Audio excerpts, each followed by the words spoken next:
नमस्कार। हमारे बचपन में कभी न कभी ऐसा कुछ हुआ होता है जो हमारी स्मृति पटल पर इतनी गहराई से अंकित हो जाता है कि बाकी सब कुछ हम भूल सकते हैं, लेकिन वो बात नहीं भूली जाती। हम सब ने काबुली वाला कहानी पढ़ी है। नहीं पढ़ी होगी तो आप अब पढ़ सकते हैं। काबुली वाला कहानी की तरह ही प्रेमचंद ने भी एक बहुत सुंदर कहानी लिखी थी। उस कहानी का नाम है कजाकी। मैं हूं दीक्षा शर्मा और आज मैं आपका परिचय करवाने जा रही हूं प्रेमचंद की लिखी एक अद्भुत कहानी, एक बहुत संवेदनशील कहानी कजाकी से। कहानी का नायक अब काफ़ी बड़ा हो चुका है। वो एक दिन बैठा बैठा याद करता है 40 साल पहले की बात, जब वो आजमगढ़ में रहा करता था। उस समय एक डाकिया था जिसका नाम कजाकी था। यहाँ पर कहानी का नायक मैं के रूप में उपस्थित है। उस समय वो एक बच्चा था। वो याद करता है कि जब मैं बहुत छोटा था, जब मैं आजमगढ़ में रहता था, तब मैं एक व्यक्ति को कभी नहीं भूल सकता, और वो है कजाकी। कजाकी का रंग रूप, डील डोल, सब कुछ उसे बहुत अच्छे से याद है। कजाकी बहुत स्नेह से उसे कंधों पर बैठाकर मैदान में दौड़ाता था। अपने डाकिये की ड्यूटी से थका हारा होने के बावजूद भी उसे मैदान में दौड़ाता, उसे अपने कंधों पे बिठाता, उसके लिए चीज़ें लाता, तालाब में जाकर उसके लिए कमल गट्टे तोड़ कर लाता। कजाकी में और बच्चे में बहुत स्नेह था।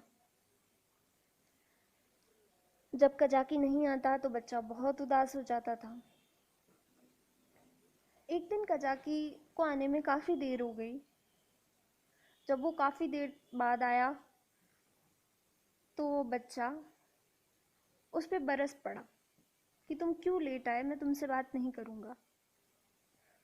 तो कजाकी उसे कहता है कि जो तोहफा मैं तुम्हारे लिए लाया हूँ उसे देखकर तुम मुझसे हजारों बातें करोगे। तो बच्चा उसे तोहफा देखने की ज़िद करता है और कजाकी उसे एक बहुत छोटा सा सुंदर सा हिरण का बच्चा उपहार में देता है। उस हिरण के बच्चे को देखकर उस छोटे से मनुष्य के बच्चे का क्रोध छूमंतर हो जाता है। तब उसे ज्ञात होता है कि कजाकी को आने में इतनी देर क्यों हो गई, क्योंकि हिरण के बच्चे को पकड़ना कोई आसान काम तो नहीं है। कजाकी हिरण के पीछे काफ़ी देर तक दौड़ता रहा, लेकिन उस बच्चे से उसे इतना अधिक प्रेम था कि वो हिरण के बच्चे को पकड़कर ले ही आया। लेकिन उस दिन कजाकी के ग्रह नक्षत्र अच्छे नहीं थे। हिरण का बच्चा लाने में उसे जो देर हुई थी, इस कारण वो अपने कार्यालय में भी देर से पहुंचा और उस बच्चे के पिता ने उसे काम से निकाल दिया। काम से निकाले जाने के बाद कजाकी धन की चिंता में, नौकरी की चिंता में बहुत बीमार रहने लगता है। वो उस बच्चे से भी नहीं मिल पाता, लेकिन फिर भी उसे बहुत याद करता है। गली में छुपकर उसे देखा करता है। एक बार जब वो उससे मिलने आया था तो बच्चे और कजाकी में इतना प्यारा संबंध था कि बच्चा दौड़कर टोकरी में उसके लिए आटा भर के लाता है कि लो कजाकी, तुम इससे रोटी बना के खाना। कजाकी हंस पड़ता है कि रोटी कोरी खाऊंगा, इसके साथ घी, नमक, मिर्ची ये सब भी तो चाहिए। कजाकी उसे छेड़ता है और छोटा सा बच्चा सोच में पड़ जाता है कि आटा तो मैं अम्मी की नज़रों से बचा कर ले आया, लेकिन ये तीन तीन चार चार चीज़ें कैसे लाऊंगा। कजाकी हंस पड़ता है। कजाकी कहता है कि इन सब चीज़ों का प्रबंध मैं भी कर सकता हूँ। तुमसे मुझे सिर्फ एक चीज़ चाहिए, स्नेह। फिर भी वो बच्चा कजाकी को दुख ही देखकर बहुत दुखी होता है। उस बच्चे ने अपने पास छोटे छोटे से किताबों में कुछ पैसे जमा किए थे। रकम बहुत बड़ी नहीं थी, लेकिन उस बच्चे के लिए किसी खजाने से कम नहीं थी।